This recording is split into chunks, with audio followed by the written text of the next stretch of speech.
ঘরের ভিতরেই শুইয়া পেটটা তার ঘরের চালের সাথে গিয়াছেন ঠেকিয়া।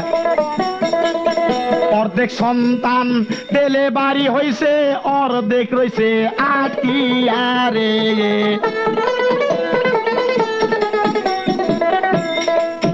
নবী বলে ও গো জিব্রাইল,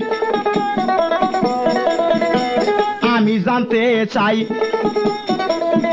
এই লোকে কেমন কাজ করেছিল দুনিয়ায়।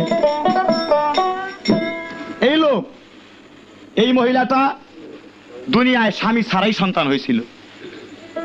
কারণ মানুষদের মেলামেশা কইরা অনেক টাকা পয়সা কামাইছে, ভালো ভালো খাবার খাইছে, স্বামী ছাড়াই সন্তান হয়েছে, চারক সন্তান। আজ এর আজাব হইতেছে